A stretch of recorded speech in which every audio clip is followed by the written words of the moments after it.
Hai rekan-rekan, kembali lagi bersama saya di channel YouTube saya, channel Geofisika. Semoga kita masih tetap semangat dan selalu dalam keadaan sehat, walaupun kita masih menghadapi wabah virus corona. Jadi pada kesempatan ini saya akan membuat sebuah video yang berisi tentang ulasan terkait dengan software atau perangkat lunak, yang mana perangkat lunak ini merupakan perangkat open source yang bisa digunakan terkait dengan pembelajaran atau penelitian tentang kelistrikan bumi atau kelistrikan batuan bawah permukaan.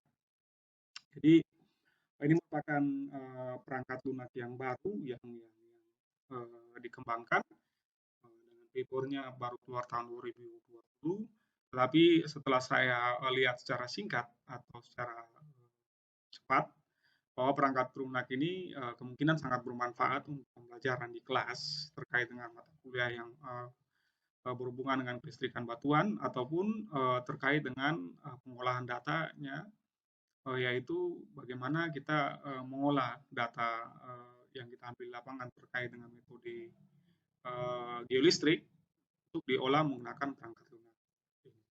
Baik, langsung saja, sudah saya buat slide-nya. Jadi perangkat lunak ini bernama REST IP. Jadi perangkat ini merupakan perangkat pemodelan resivitas dan IP industrialisasi. Jadi di mana perangkat lunak ini dikembangkan oleh Blanchi dan kawan-kawan tahun 2020 dengan paper yang mereka hasilkan itu berjudul REST IP and Intuitive Open Source Software for Complex Geoelectrical Inverse Modeling. Jadi ini di publish di Computer and Geoscience. Ini baru Februari tahun 2020. Jadi masih fresh, masih baru sehingga ini wajib atau baik untuk diulas atau baik untuk dipelajari sehingga menambah atau memperkaya wawasan kita tentang bagaimana perangkat lunak suatu perangkat lunak open source bekerja dan nanti kita bandingkan dengan perangkat-perangkat lunak yang lain yang setipe untuk pengolahan data resistivitas dan IP yang mana kita bisa gunakan yang open source ataupun yang komersil. Ini saya ambil dari Boy dan kawan-kawan tahun 2011. Dia menyatakan bahwa REST IP merupakan perangkat lunak open source. Kenapa open source? Karena dapat di-download dan dapat digunakan secara penuh tanpa membeli atau meminta lisensi, artinya bebas digunakan. Jadi ini sangat bermanfaat atau menguntungkan bagi institusi, misalnya kampus, sekolah tinggi universitas, ataupun individual seperti siswa mahasiswa yang memiliki biaya yang terbatas. Misalnya untuk membeli yang komersil softwarenya itu terbatas sehingga ini bisa dimanfaatkan sebagai alternatif. Tentu saja nanti misalnya kita punya pembandingnya ya kita gunakan sebagai perbandingan software satu dengan software yang lain untuk kasus yang sama. Nah, ini sketch singkat bagaimana proyek struktur dari REST IP. Ya pada dasarnya untuk software ini dia berbasis GUI, Graphical User Interface, yang mana di dalamnya dia tergantung interface, ada Python IP dibangun oleh bahasa pemrograman Python dan executable-nya, artinya bahwa untuk eksekusi pemodelannya. Ini bisa R3, terus ini R2, dan ini JMSH. Nanti kalau saudara-saudara bisa mendownloadnya, bisa dipelajari sendiri atau dilihat sendiri apa arti dari ini. Gitu. Tapi ini yang singkat saya pelajari ini terkait dengan model 3D-nya, ini yang 2D-nya. Terus ini tampilan antarmuka, jadi model antarmuka dari TOGUI dari software REST IP. Jadi model gini sudah tidak asing bagi orang-orang yang bekerja dengan modeling bawah permukaan, khususnya menggunakan misalnya REST to inversi gitu atau Sonres gitu ya. Jadi dia tampilannya selalu begini, artinya ini merupakan tampilan dari distribusi data tergantung dari konfigurasi elektroda apa yang kita pakai gitu ya. Nah, model ini di sini ada tampilan misalnya dipol seperti ini. Jadi hasil apparent activity periodic sectionnya seperti begini. Ini tampilan pertama untuk model antarmuka dari REST IP. Terus yang berikutnya lagi ya ini sama gitu ya, dia ada berbagai macam variabel atau tools, misalnya ini importing, preposition, mesh, forward modeling, terus inverse setting gitu ya, terus inversion modeling, terus post processing. Di sini ada input topografi, misalnya kita melakukan pengukuran tidak di topografi yang datar, tapi misalnya ada kemiringan, maka itu bisa dilakukan input. Ya, pada dasarnya seperti dengan software-software yang lain yang biasa kita kenal atau bisa kita gunakan yang komersil. Ini tampilan dasar, artinya bahwa sama seperti tampilan-tampilan software pengolahan data di listrik yang lain, dia selalu menampilkan seperti ini.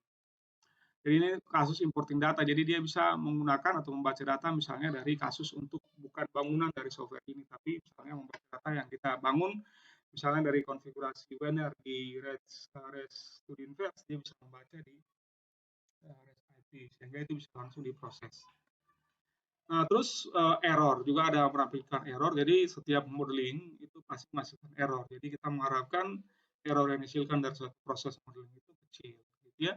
Nah, tetapi itu juga tergantung dari kualitas data. Terus teknik atau model inversi atau model forward yang kita bangun itu juga nantinya berpengaruh terhadap error yang dihasilkan dari suatu proses modeling bawah permukaan untuk data resistivitas dan IP. Tetapi software ini juga sudah menampilkan errornya seperti apa gitu dari suatu data pengukuran bawah permukaan.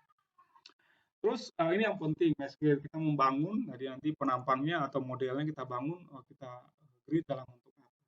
Di sini ada kuadrat gitu ya, triangular mesh, terus ada triangular mesh untuk pilihannya. Ya, ini model triangular mesh yang kita tampilkan untuk visualisasi dari REST IP. Terus nanti yang quadrilateral mesh juga ada tergantung apa yang kita akan pakai atau apa yang kita akan gunakan tinjau dalam modeling bawah permukaan untuk resistivitas dan IP. Terus ini modeling gitu ya, untuk setelah modeling inversi, jadi sebelum inversi ada settingnya. Jadi ini kita akan pilih sehingga nantinya pas inversi itu sesuai dengan hasil yang kita prediksi atau kita inginkan. Artinya bahwa sesuai dengan logika geologinya wajar dan menghasilkan error yang kecil. Jadi ini harus dipelajari sehingga dalam penggunaannya software ini bukan hanya kita masukkan data kita proses, tapi kita harus mempelajari background gitu. Artinya pendekatan-pendekatan atau metode-metode apa yang digunakan untuk membangun misalnya model inversi, terus model forwardnya, sehingga itu kita ketahui sehingga nantinya hasil dari masing-masing pendekatan atau masing-masing metode itu bisa kita prediksi bahwa wah ini benar untuk digunakan atau benar untuk dijadikan hasil akhir atau tidak.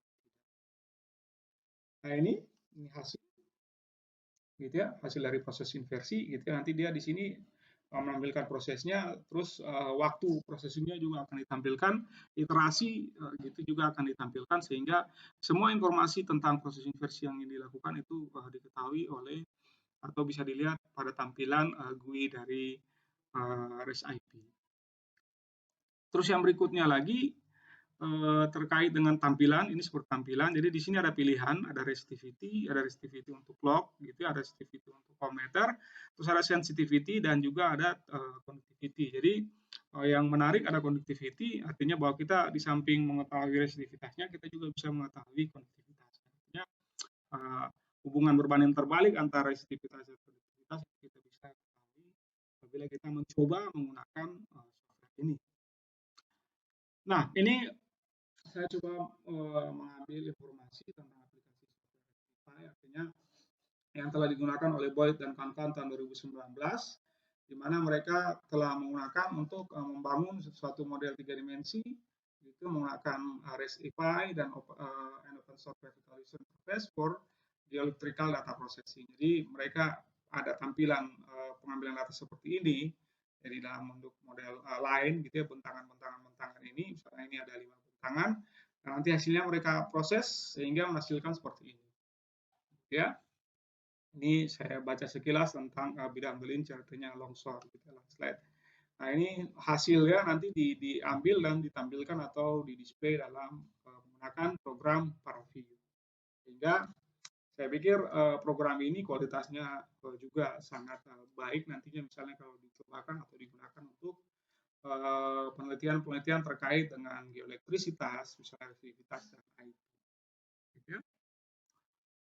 Nah, Ini yang paling penting bagaimana kita mendapatkannya. Jadi kita bisa mendownload aplikasi ini secara gratis seperti pengantar yang tadi. Jadi bisa di-download di sini GitLab gitu ya, gitlab.com gitu ya, dengan dicari di Google juga bisa, REST-API gitu ya. Terus ini download ada pilihannya untuk Windows gitu ya, ada untuk Mac, terus ada untuk Linux. Jadi ini yang stabil versinya itu Windows 64 gitu ya. Ini 2.0.2, terus yang versi beta itu 2.1 untuk Windows. Jadi pada dasarnya dia dibangun oleh menggunakan Python dan nanti dia merupakan keluarga dari R2. Jadi ini dikembangkan juga ada softwarenya, software R2. Nah, ini yang dikembangkan dengan tim mereka gitu ya. Sehingga ini bisa di-download secara gratis. Nah, ini juga kita mau download zip-nya gitu ya. Ini seperti ini.